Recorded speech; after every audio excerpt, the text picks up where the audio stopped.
Baiklah, pada kesempatan kali ini Kami akan membahas mengenai sejarah awal dan perkembangan tasawuf.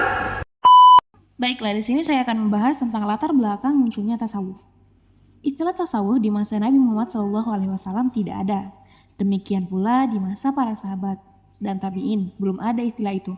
Meskipun tidak muncul istilah tasawuf di awal-awal Islam dan disyiarkan oleh Nabi Muhammad SAW, namun dalam praktiknya pada masa kehidupan Nabi dan para sahabatnya sesungguhnya telah melakukan amalan-amalan tasawuf.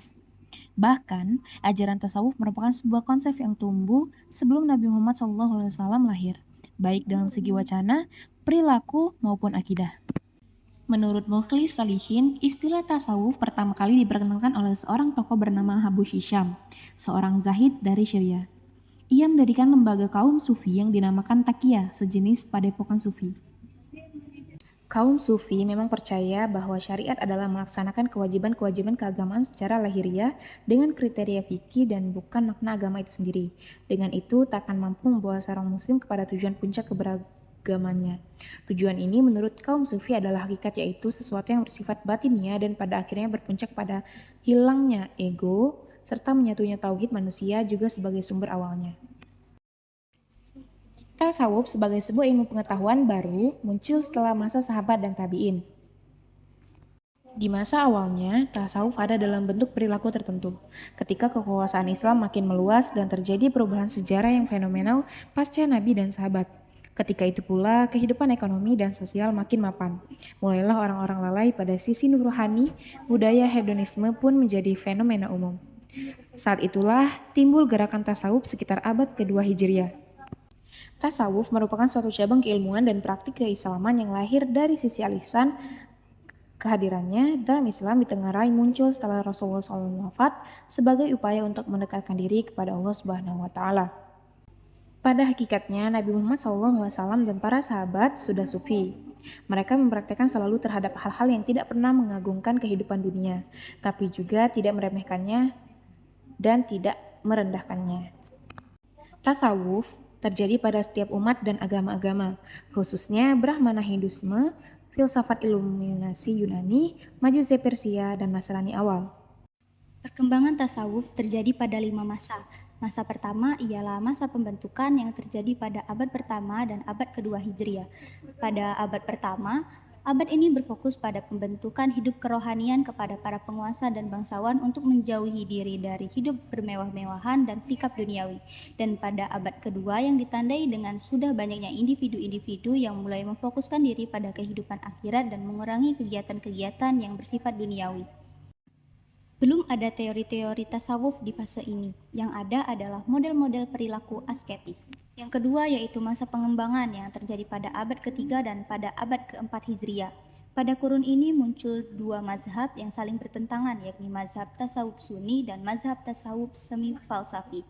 Perlu diketahui bahwa pada kurun ini tasawuf mencapai peringkat tertinggi dan jernih serta memunculnya tokoh-tokoh terkemuka yang menjadi panutan para sufi setelahnya. Yang ketiga yaitu masa konsolidasi. Pada masa ketiga ini berjalan pada abad kelima Hijriah. Pada masa ini, mazhab Sunni mampu memenangkan hati para masyarakat dan diakui oleh masyarakat. Mazhab tasawuf Sunni mengalami kegemilangan ini dipengaruhi oleh kemenangan mazhab teologi Ahlus Sunnah wal Jamaah yang dipelopori oleh Abu Hasan al-Asy'ari. yang selanjutnya itu masa falsafi. Masa falsafi ini terjadi pada abad ke-6 dan ke-7 Hijriah. Pada masa ini muncul dua hal penting, yakni yang pertama itu kebangkitan kembali tasawuf semi-falsafi yang setelah bersinggungan dengan filsafat. Dan yang kedua, munculnya orde-orde dalam tasawuf atau thariqah. Pada masa ini, tasawuf juga lebih fokus pada kemampuan akliyah atau kemampuan berpikir, yang termasuk kajian dan penguasaan kitab-kitab turas yang mengkaji teks, mendengar tausiah, atau bahkan berdiskusi. Pada masa ini terdapat tokoh utama mazhab tasawuf falsafi, antara lain ialah Ibnu Arabi. Ibnu Arabi menekankan bahwa esensi tasawuf yang tidak dipertentangkan para salik dan peneliti adalah aspek moralnya. Ibnu Arabi berpendapat bahwa tasawuf itu ialah mengikat diri dengan kelakuan baik melalui syariah, baik yang zahir maupun batin, yang esensinya itu terfokus pada akhlak. Dan yang terakhir itu ada masa pemurnian.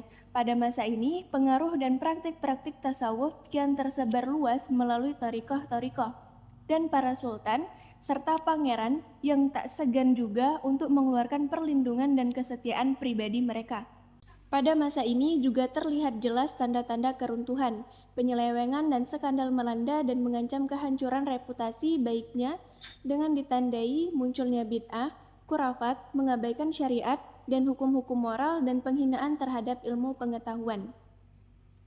Sehingga muncul Ibnu Taimiyah untuk menyerang semua itu dengan mengembalikan ajaran tasawuf yang berlandaskan pada Al-Quran dan hadis.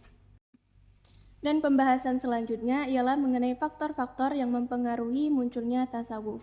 Munculnya tasawuf ini terdapat dua faktor. Yang pertama itu ada faktor internal dan yang kedua ada faktor eksternal.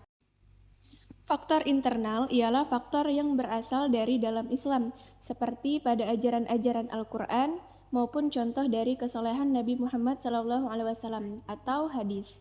Para tokoh sufi yang juga termasuk dari kalangan cendekiawan muslim juga memberikan pendapat bahwa yang menjadi sumber utama ajaran tasawuf itu ialah bersumber pada Al-Quran dan hadis. Salah satu contoh ajaran tasawuf yang bersumber pada Al-Quran ialah mengenai tentang syukur yang terdapat pada Quran Surah Ibrahim ayat 7. Dan yang kedua ialah faktor eksternal. Faktor eksternal ini ialah faktor yang berasal dari luar Islam. Misalnya mengenai reaksi atau kritik terhadap masyarakat beragama yang lebih menomorsatukan kehidupan dunianya daripada akhiratnya. Kemudian terdapat pengaruh dari unsur agama Nasrani yang pada ajaran tasawufnya itu mengajarkan untuk mementingkan kehidupan zuhud dan fakir. Dalam agama Nasrani diyakini bahwa Nabi Isa itu ialah orang fakir. Yang di dalam Injil dikatakan bahwa Nabi Isa berkata, "Beruntunglah kamu orang-orang miskin karena bagi kamulah kerajaan Allah. Beruntunglah kamu orang-orang yang lapar karena kamu akan kenyang."